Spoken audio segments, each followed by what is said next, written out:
Hello, everybody. This is life coach, women's coach Rima Desai. I'm very excited today to bring you a very talented and passionate licensed naturopath physician, Dr. Meghna Thacker, who has been licensed in the state of Arizona, practicing for the last 10 years successfully. And she has developed a successful protocol for treating patients with a lot of us have problem with hypothyroidism and Hashimoto's thyroiditis. She's currently even writing a book, which all of us need, called 7 Steps to Heal Your Thyroid. I am in that boat as well. And I am so excited to bring you here on this platform. Before I introduce a little more about Dr. Meghna Thacker, hello, Dr. Thacker. Thank you for coming here. Thank you so much, Rima. I am so excited to be here today. Hi, everyone. I am so humbled. Dr. Thacker, I've known her, let me tell you all, I've known her for a few years. We, even though we may not have met very often, but she has this very grounding feeling that I feel her. She's very homely. That's the right word. I feel so comfortable with her. She's very humble. And that's what connects me to her. Even the passion about following what you really want to do. She loves helping people out, and she's very talented at what she does. So I would like you to know that she has also come on ABC Channel 15. She's been honored there for her skills and for her with her. We are here to talk about thyroid, weight, hormones, women, emotional wellness, and all of that coupled together. So I'm very excited to share all the knowledge that Dr. Thacker has to share with us today. So thank you again for being here. Thank you so much, Rima, for such kind words. I see the passion flowing out of your heart, when I watch your videos. You love what you do, and it really shows. And I'm so proud of you that you do that. We all have a purpose in our life, and it's important for each one to find that.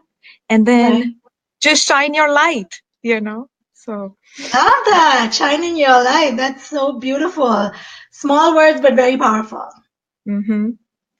So, Dr. Thacker, on those lines, on the words of shine your light, how can we, with somebody even like me, right now I'm being, assessed whether I have hypothyroidism, Hashimoto's actually, started with hypothyroidism. How can we women, or even other people for that matter, but mostly women, shine our light when we have all these hormone and weight problems and thyroid problems? I'll let you take the lead there on, what is thyroid? How do we understand? What do we do about it? Yep. First of all, we have to be open to finding out, what is going on with us. I know, Rima, like you talk about a lot about our culture and our women too. Like we have a lot that we will just say, it's okay. I don't need that extra pill, to take for lifelong and things like that. But if one is struggling with low energy, waking up tired, having mood swings or outbursts of anger and low moods and not feeling good about themselves, if they are feeling cold all the time, like so many, these are typical symptoms of hypothyroidism. You really want to seek out some help. Don't feel that you just have to push through and you want to live the entire life like that. So go to your doctor. And in some of my videos, I've talked about the complete thyroid testing, because a lot of times only the thyroid stimulating hormone, which is just a basic screening test of thyroid, is run. And that's just not enough to give the information. If one has Hashimoto's, the thyroid antibodies are elevated. And when they are elevated, the higher they go, they cause more inflammation on our thyroid gland. It suppresses its activity, and there is less hormone produced. So, and then less hormone reaches the cells, and the cells, when they get the T3 or the free T3 hormone, that's how we generate energy. So, there are people who suffer with Hashimoto's for years, before they are diagnosed with hypothyroidism. And I don't see a reason for one to suffer like that. So again, in my practice, I believe in treating the root cause of the problem. So what's the cause of your hypothyroidism? What is the cause of Hashimoto's? And that's why I'm writing this book. It could be you're having some nutrient deficiency. It could be heavy metal toxicity. It could be emotional stress that has led to this. there are so many more, so yeah. Yeah, and that's such a good, these are really great points to start out with because, when we go to doctors, they can start out with, okay, you have this, take the pill and get going. But one of the reasons why I was also initially avoiding going to the doctor is because of probably not knowing exactly, it's the fear of the uncertainty. And Right. you raised the point there that denial does not help. It only, the more we wait, the more chronic the problem gets, is what I hear you say. And then it gets harder to treat it because then there's more pressure on your system in several ways. Exactly. So, And thyroid is such that if your gland is not functioning optimally, we can do certain things to help it work better.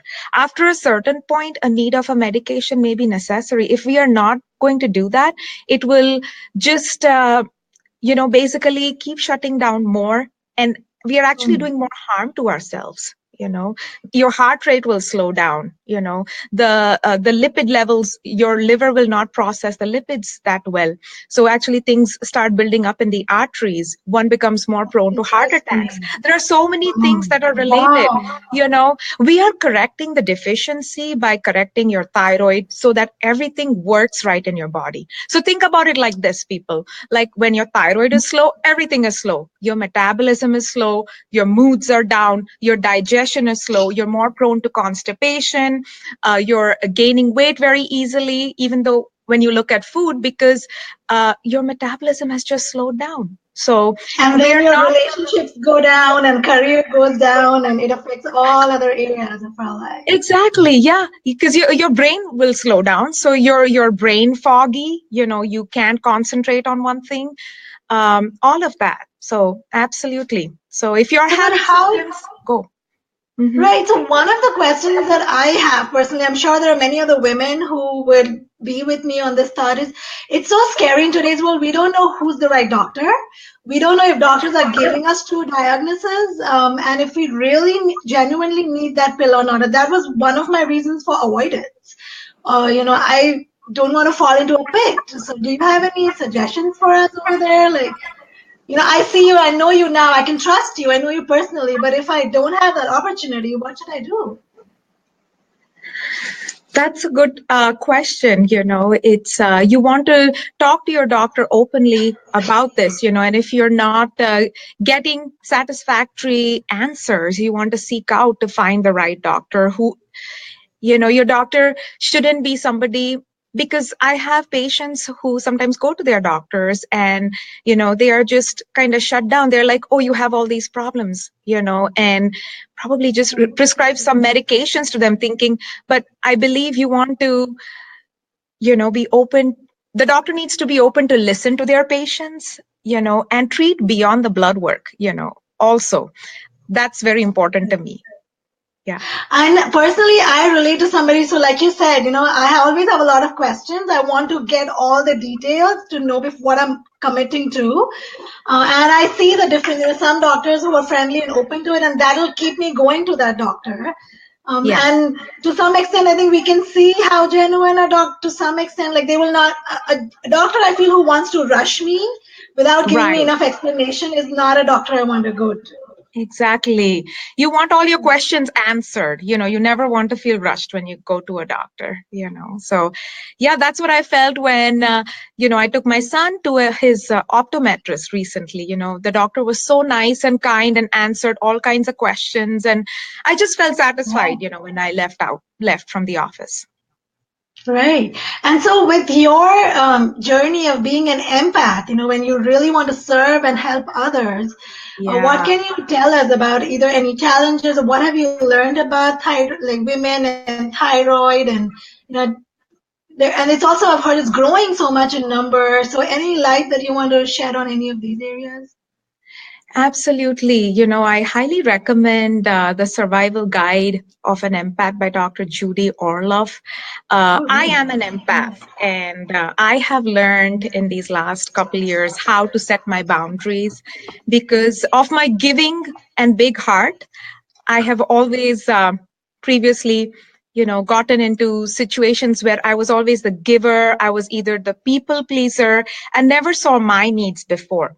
And in my Right. office, the same thing may happen, where the patient wants to take more than what I can give sometimes, like they can be very needy and demanding and they need more time or whatever. But with these years, like I've really, that is such an important topic for me and my growing, because honestly, the way I grew up with such loving parents and similarly having a very loving and caring husband, I was always thinking that everybody is so nice, but Yeah, that's really not the case, the real world is And something I'm else. so, what is that, Rima? I didn't The hear. real world is something else, absolutely, Something right? Like else, right? There are manipulative people, there are narcissists out there. You really have to protect yourself, So, and I'm sure as a psychologist, you will be able to shed more light because you coach people and how to, protect yourself. And I learned some of the ways of,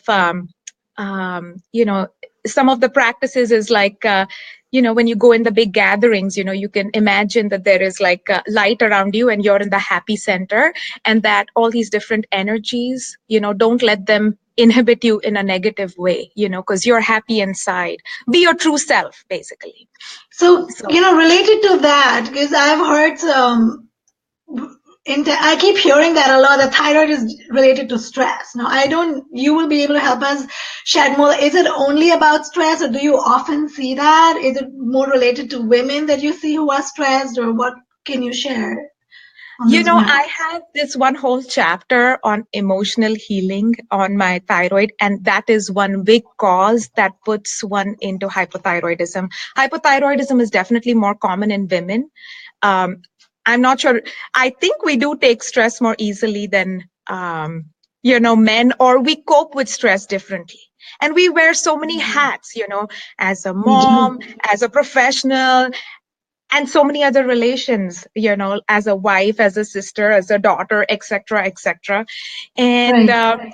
certain phases in our life which are related to the hormonal changes, like maybe going through puberty, then going through pregnancy and lactation, going through a menopause, those are really the times also which impact one and put one into hypothyroidism.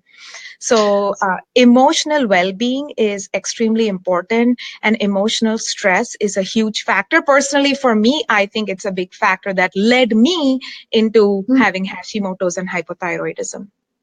Are you serious? So, did Yeah, you have you experienced that, or have you? Oh my! I that did not know that. I'm surprised. yeah, I personally Oh. have dealt with it. When I was diagnosed with Hashimoto's, I couldn't believe my own blood work. So I'm like, no, this is not my blood. This is not possible. While I was going to school here at SCNM, and that's when, like, between classes, I needed to put my head down. I would miss my 8 o'clock classes in the morning sometimes because I couldn't wake up. When I would go to India, my friends are like, what happened to your hair? Like, you've lost your hair. I had gained weight. It was just, it's my personal story. And I've learned so much in these last 10 years with seeing patients and my personal Wow. journey. And that's why I wanted to put this all in a book. I'm so excited about your book. I'm very, very excited. So that brings us to how is it possible to heal it? And if not, how do we manage with it or cope with it? Because the point Right, is at somewhere we have to accept that it's there right. and have a healthy attitude towards how best can we manage it. Exactly. So definitely, in the initial stages of Hashimoto's, it can be healed completely. Okay. And I don't say that is possible for everyone. Mhm. And I have to say that if a patient of mine has been on thyroid medication for, say, probably more than a couple years, then they are probably have to be on it, because then your body is even used to that extra help. But sometimes that extra help is necessary for taking care of all the functions. But sometimes it's nutrient deficiencies, like Mm. nutrient deficiencies like selenium. Selenium is an important mineral that helps the conversion of T4 to T3. T3 is the active thyroid hormone that your cells need. Maybe your thyroid is producing enough of the T4 hormone, but it's just not converting enough. Natural ways to increase your selenium levels would be eating a couple Brazil nuts a day. They are the highest or Oh, richest source of selenium. So I see. things like that. Zinc is another mineral. Zinc is also essential as an immune booster. So nutrient deficiencies are a big cause of hypothyroidism. Iodine in this day and age, I mean, because of the iodized salt, it has even gone to another extreme where too much of iodine is available, which is not good either for Hashimoto's. But previously, when people used to get the goiter and their thyroid used to enlarge, that used to be because Yes. of iodine deficiency. So that's the And mineral. that's interesting. I always thought it was only due to deficiency. Right.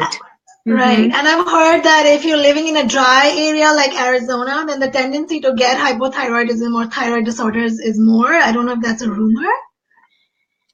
No, not particularly. No, nothing to do with the climate.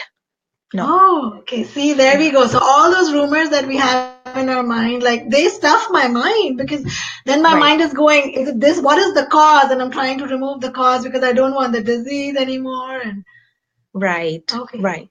okay. Yeah. Yeah.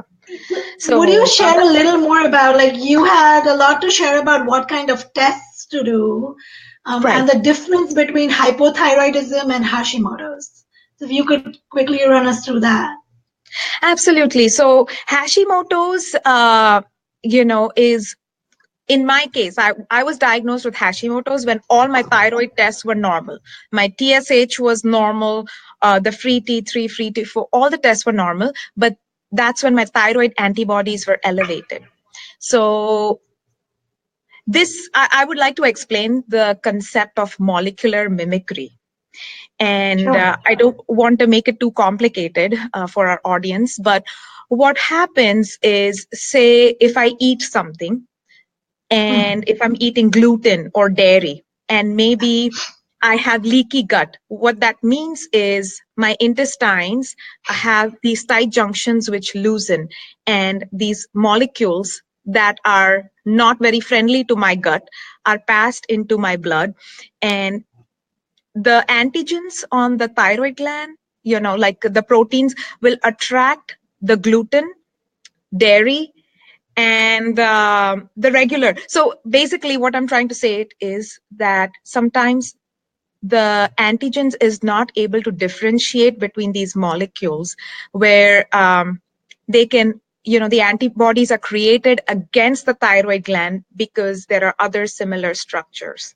I don't know if I'm explaining this too well, but Would it, to some extent, mean like food allergies, or yes, if your body's not yes, able to absorb certain food, right? Whatever yes. that means. Yes, yes, yes. That too. And, that's something we should talk about as well, where, last week a patient was telling me, oh, there's this new diet that's available, and I'm not supposed to eat three things, cashews, tomatoes, and something else. And I was like, I don't know. And there are so many diets available right now that, it's overwhelming for the person to choose. Should I do the keto diet? Should I do the paleo diet? Should I do the whole 30? Should I do, what is Right. right for me, right? That's the whole question. So, the basic thing that I tell patients is just think logically. There is no diet that is the best, I would say, Perfect. as Right. long as that it's just a matter of our lifestyle, the choices that we make, and the common things that we hear. But the problem is we may know that, but we are not actually doing it, avoiding the processed foods, avoiding extra sugars. Basically we do want some good carbs. It's like no carb is not like a good diet. We do need carbs for our energy, especially for patients in hypothyroidism, because the Oh, T3 wow. hormone needs the carbs to activate it, otherwise we are going to be so sluggish. So Thank you but for sharing that. yeah, We feel better now. Women, you yay. can go out and eat carbs.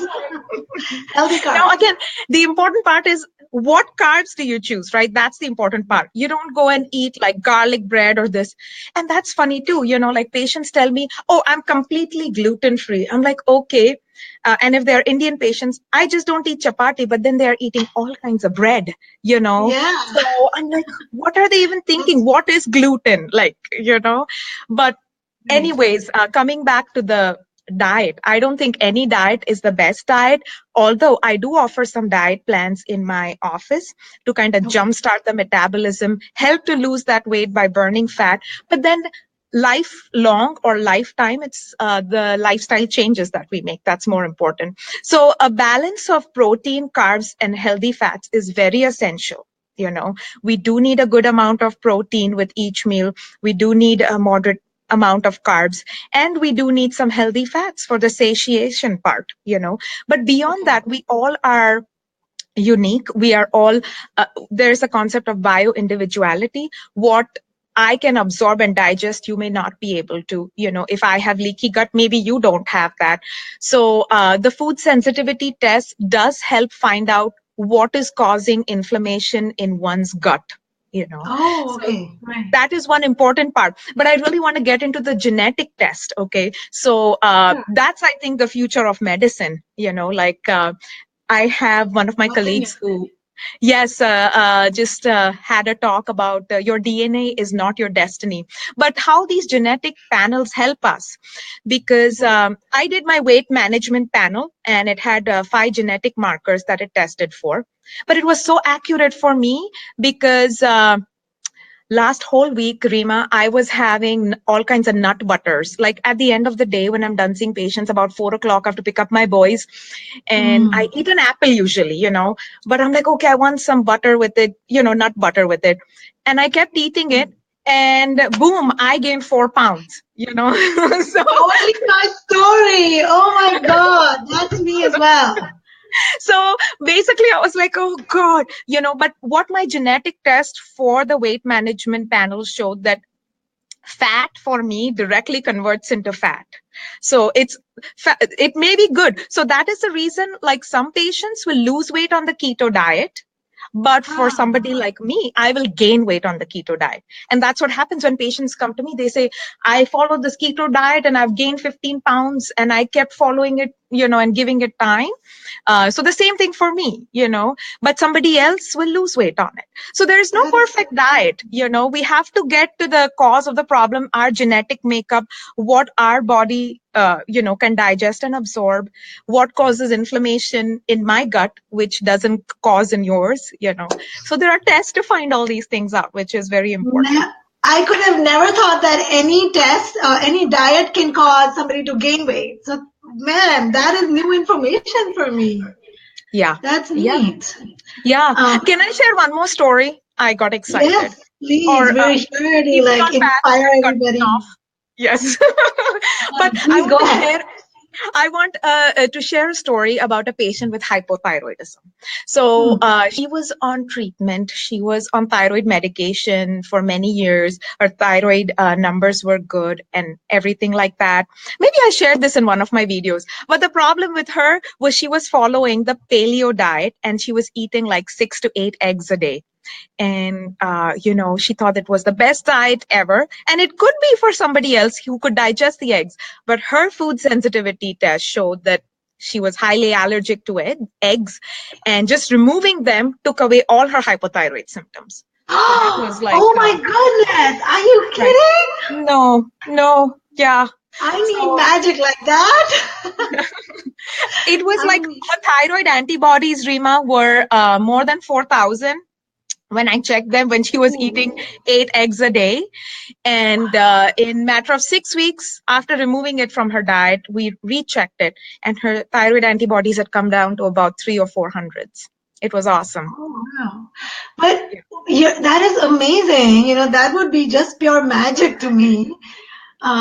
Here's one other thing that pops up in my mind. Like, how many food allergy tests would we have to do? That sounds overwhelming to me to find out. And there can be a whole list. I also know people who've done a food test and then they come visit me and they're like, we have this, there's a whole list of allergies. And I'm like, what can I serve you? So even to think of living a life like that becomes overwhelming.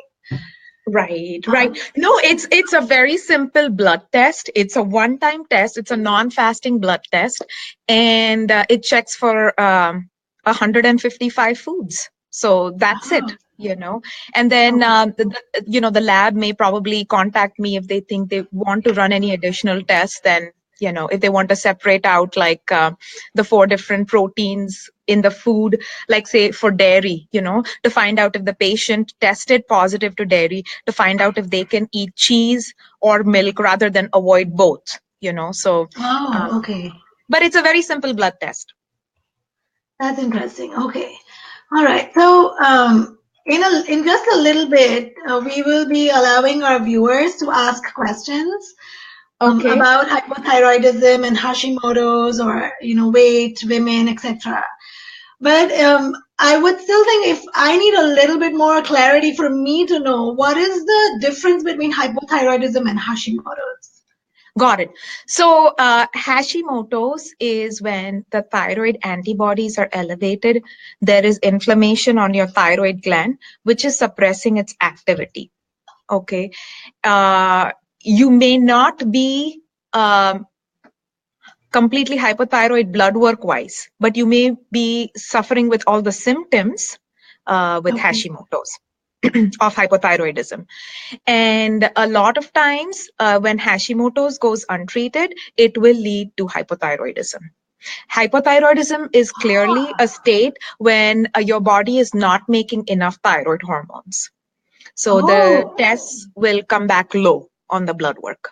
While in Hashimoto's, that may not be the case initially. It's only the thyroid antibodies. But Hashimoto's is one of the big causes that leads to hypothyroidism. I hope that was better answer. I'm trying to get, so hypothyroidism can be the cause for Hashimoto's, but there can be other causes to Hashimoto's, or is it the other way? No, the other way around. Hashimoto's is the cause that leads to hypothyroidism. Oh, okay. Huh. And so we would need treatment for both, or is it just one concentrated treatment?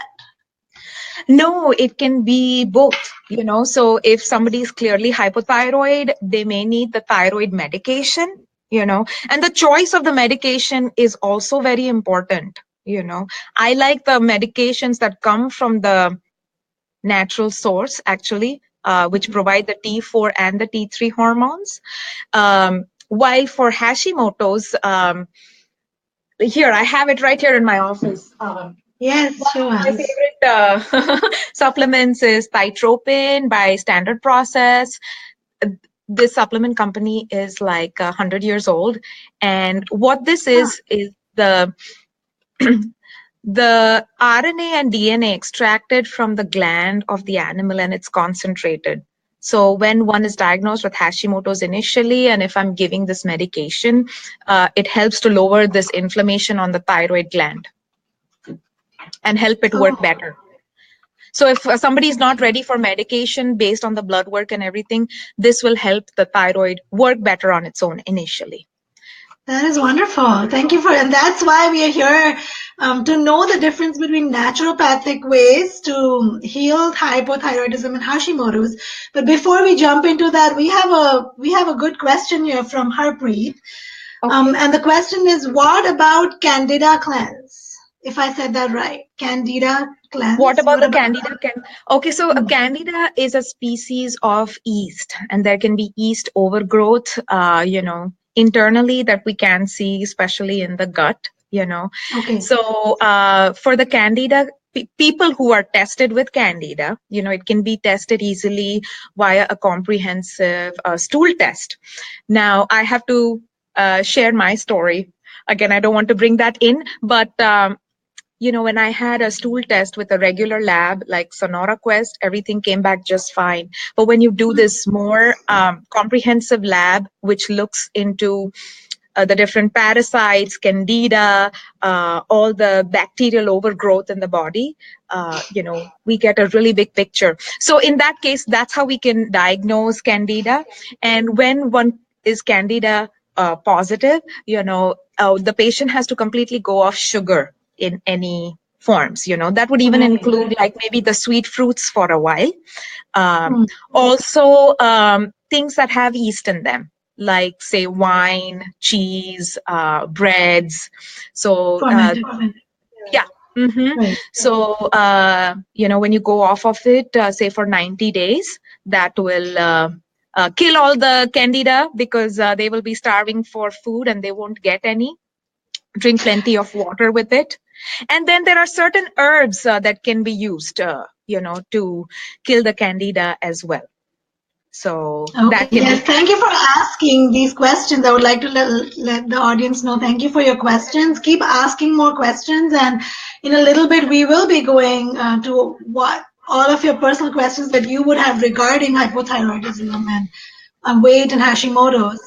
I wanted to let you know that thank you for that. There was a lot of eye-opening information for me. It was very insightful.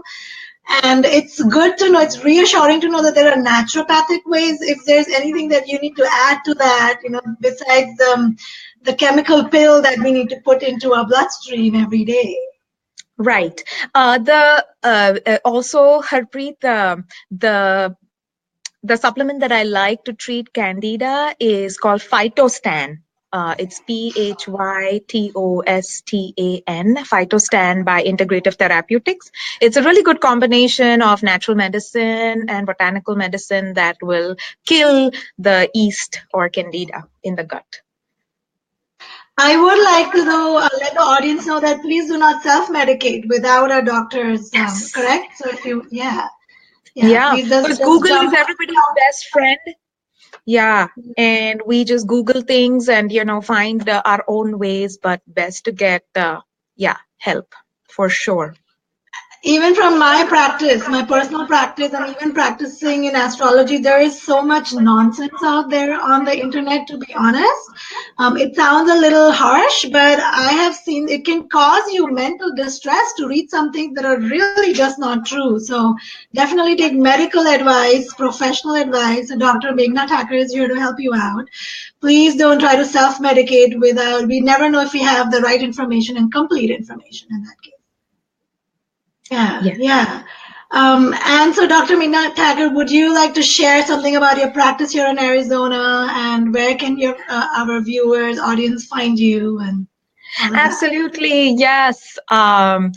So I'm working on developing currently an online practice as well. Yesterday was my last day at Rockwood Natural Medicine. I was there for 9 years. I loved my practice there. I literally grew up over there. So after a decade into practice, I'm moving on, on my own feet. And, my current website is meghnathacker.com. I do have to update it now with my newer information. Currently, I also practice it at doTERRA Medical, Sotopelli. I'm in practice 3 days a week in Chandler. So you can come and see me here as well. So I do have your Facebook page that's flashing here for everybody who's interested in getting in touch with Dr. Thacker. Go to her Facebook page. She has lots of informative videos also. She's doing an amazing job of sharing her skills and truly wanting to serve and help others with health and wellness overall. So check it out, everybody. We have another question here, Dr. Thacker, from Christine. She says, I have hypothyroid that is secondary to Graves due to radiation. I struggle with skin and hair problems. Any recommendations? Great. So, Graves' disease, okay, so Hashimoto's can also cause Graves initially, and Graves' disease is usually related to hyperthyroidism. So usually the common thing is hypo when the thyroid gland is underactive and not making enough thyroid hormones. But the opposite is hyperthyroidism and Graves' disease, where one made too much thyroid hormone, causing jitteriness, anxiety, increased heart rate, and such. So in that case, the thyroid gland had to be suppressed, and one of the treatment was the radioactive iodine, where you shut it down,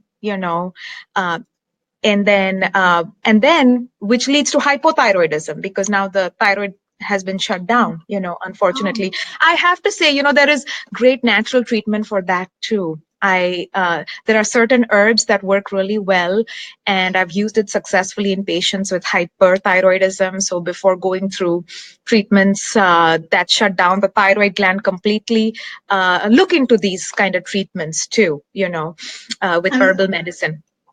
So that could help her with her skin and hair problems. Like, can we just? So her skin and hair problems are now related to hypothyroidism. if one is hypothyroidism and her cells are not getting enough thyroid, then her skin and hair is not going to do well. She may be lacking some nutrients, probably. A micronutrient test may be very helpful for her to find out the status of her nutrient levels and finding out the good levels of her T3 hormone. By correcting that, that will help her conversion to T3. Sometimes it's a heavy metal toxicity that may cause, the break in the conversion of T3, and we could, Right. things like that. So it comes back to the same thing. What is the cause for her skin and hair will be individualized to her. So it's important to find that out rather than just being on a thyroid medication. So if, let's say I was your new patient, just for our viewers to audience to get an idea, what would be the procedure? What can I expect when I walk into your clinic or when I Okay, come to great see? I mean, question. just Yeah, to, yeah, yeah, as a doctor, as for example, even as a life coach, right. we sometimes don't understand, but these are the inhibitions that I might have as a patient. So I'm just trying to think it out aloud for everybody else as well. Yeah. So if you walk into my clinic and I'm scheduled to see you, I like to schedule at least an hour with my new patients, in my private practice. Even sometimes it goes longer, like hour and a half, and then I like to take the time on the first visit to really understand the person. I also want to know one's journey, just growing up from childhood to adulthood, emotional factors, things that have happened in their life really impact. So I want to know all of that, besides knowing what they're eating regularly, how much they're sleeping, how is their digestion, how is their energy, and of course their personal medical history, family medical history. So it's like my form is a little long, where you fill out everything before you come to see me. So I already have that information, and then I take the time to really listen to you and try to absorb as much as I can to get a better understanding. And based on all of that, I would decide or recommend that we need to check this or this or this, and then go from there.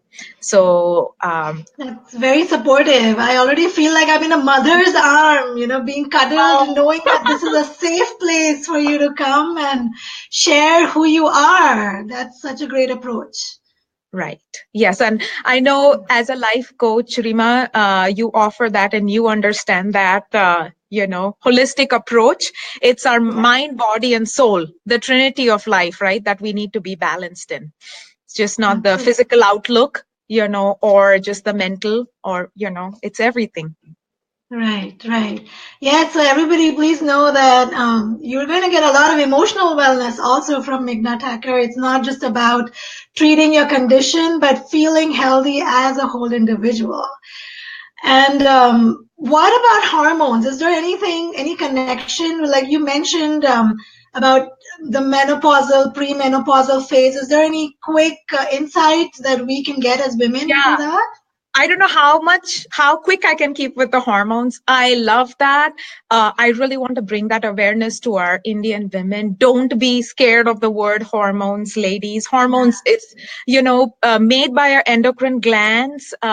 We make them on a daily basis for all our body to work naturally, And when we go through life-changing situations like menopause, or even like starting mid-30s, I start seeing a lot of anxiety in my own friends, and loss of energy, forgetfulness, things like that, and I'm a strong believer in hormones helping one's well-being. And again, like the thyroid, if there is deficiency of the hormones, I would rather correct it, rather than just letting it go.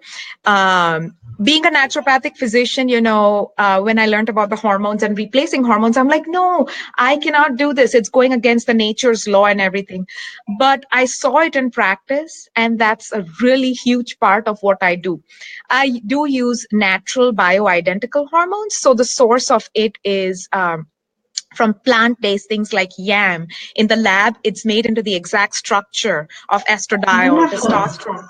So women with, low testosterone will have brain fogginess, anxiety, low libido, and when women reach menopause, they have hot flashes, they can't sleep through the night, their hair falls out, and a lot of other things. So, Right. right. And that's one part of the hormones, right? That's the female hormones. Then there is adrenal hormones, which are adrenal glands are on top of the kidneys. They produce the stress hormone. And that would be a whole different thing we can even talk about in the future, of how Isn't we it can manage. amazing, like how much we are ignorant, I think, about our physiology and what all needs to be taken care of. So, yeah, I Exactly. wouldn't bother to, well, here's one of the problems that I would say that I have learned. Don't wait until you're in a stage where now you can no more wait without seeing a doctor, because that's an extreme stage. Would you agree, Dr. Thacker? Absolutely. Absolutely. Yes. And that's what I was saying in the beginning. If you're feeling all this, don't wait, go and seek help. There is help. We all need to be happy from the inside out, mentally, emotionally, physically. It's not like we have a smile on a face and try to do all positive things and we are like struggling inside, it's that's Right. not what it's about. So, So Urvi says, I struggle with weight loss and hair loss. And I think we covered most of that. It's related to a lot of other things. Urvi, when you hear probably the entire video, there's different snippets of information Dr. Thacker has. Is there anything else you'd like to add to that? I would just say optimization. If it's related to your thyroid, you need to be on the right medication and the levels of where your labs, because the lab will have big ranges. The most important lab to look for is the free thyroid hormone, the free T3, sorry, the free T3. And, if it just falls like within the normal range, and if 2 is the lowest, and if you fall at 2.2, then you're not doing good. You want to be at least 3 to 3.5. So optimization is very important. Normal is one thing, but optimal thyroid levels are extremely important, and it makes a night and day difference. Oh, okay. Okay. Wonderful. I'm just wondering if our viewers have any other questions. We're almost at the end of this amazing interview. Thank you, Meghna Thacker, for being here with lots of insight and lots of information. I'm more than anything, I am feeling, inspired and encouraged to not avoid it. It's not as scary and bad as we No, think, as long as we're in the right exactly. hands. Mhm. And one more thing I would like to add, Rima, is relevant to the question is, if you're not feeling great on the thyroid medication and if your doctor is just increasing the dose and not giving you relief, ask about other thyroid medications, a switch in the medication. Maybe you need addition of the T3 hormone. Maybe you need to look into nature thyroid or armor thyroid. Those are my choices of medication for patients. That's a great suggestion, because I've heard of people who've just had it higher doses and they Right. keep on putting on weight and they're just Exactly. discouraged. Yes. And I see tons of patients like that, Rima, and I add that T3 or change the medication. And, after 5 years of them just increasing the dose, everything changes. So, Great. yeah. I have one burning question. Is it ever possible to completely get rid of Hashimoto's or hypothyroidism, or how often do you see that? Or, if I know it's not like a black or white answer, but Yeah, it is I have to say, it can happen in up to 30% of the people, especially if it's a Hashimoto's, if it's discovered in the early stages. A lot of times I have people who come who are struggling for years. And at that point, it can be hard. But if I have seen it personally in my practice with patients who have picked it up in the early stage, their thyroid antibodies have gone, the need of no thyroid medication is there. So yes. But and then they can just keep up with healthy follow-up, so that not completely ignore it, just to make sure it's not coming back or exactly. And symptoms. somebody who has a family history and who is prone to it wants to be more proactive about, testing and finding out. Yeah, right. Yeah, and to many of us, our family members haven't even gotten that done. So my dad, he doesn't even get all those tests done. So he might be having thyroidism and we don't even know. So even more reason for us to be cautious and on top of our health and, checkups and all the detailed checkups. Exactly. That's funny because I found out my Hashimoto's first, and then I'm like, somebody in my family should have it. So I had my parents do it. My father didn't have it, but my mom had Oh, see, hypothyroidism, there and you I'm go. treating her too. Yeah. So, Right. mhm. Wonderful. Thank you, Dr. Thacker. I hope I haven't missed any comment. There's Harpreet greeting you, your viewers greeting you here. I know a lot of them are going to see our broadcast later. So I would just invite them if they have other burning questions later, feel free to reach out to me, Rima Desai or Dr. Meghna Thacker. I am very passionate of doing this work as a women's coach. I'm a women's transformational coach. I want to see the emotional wellness, and I understand how closely connected it is to physical wellness. So I think this Exactly. makes a great team. Thank you, Dr. Thacker, for being here, for sharing all of that wonderful information. Thank you so much, Rima. Keep inspiring people with all your amazing knowledge. Thank you for making me feel so comfortable on your show today. Thanks. Thank you. It's our pleasure. It's our honor. Bye-bye, everybody. Have a Bye. great weekend. It's a 3-day weekend. Happy Easter to all of our Happy audience members Easter.